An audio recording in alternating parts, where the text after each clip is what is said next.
Hello, my name is Melissa and today we are going to study linking words. These are words that help us to connect ideas and sentences. We can use them to give examples, add information, summarizing, sequence information, give a reason or result, or to contrast ideas. Based on this, we have different sets of linking words. So let's see them. The first set of words are those that help us to give examples. For example, for instance, namely. Another set of words are those that help us to add information, like add, in addition, as well as, also, to, furthermore, moreover, apart from, in addition to, and besides. The next set is summarizing words.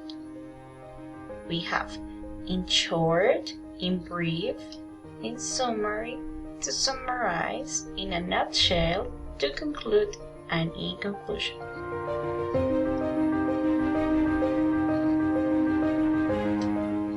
Also, we have those that help us to give reason or result.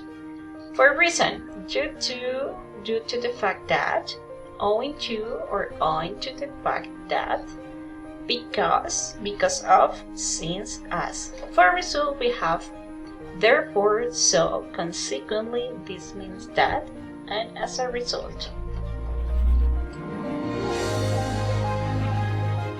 The last words are those for contrasting ideas.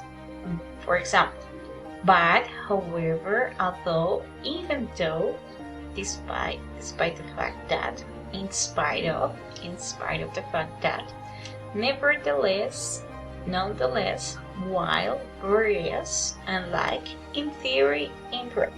These linking words are going to help us for having a better writing results. So I hope that this helped you a lot. If you have questions, leave me a comment. If you like the video, just give me a thumbs up. Bye!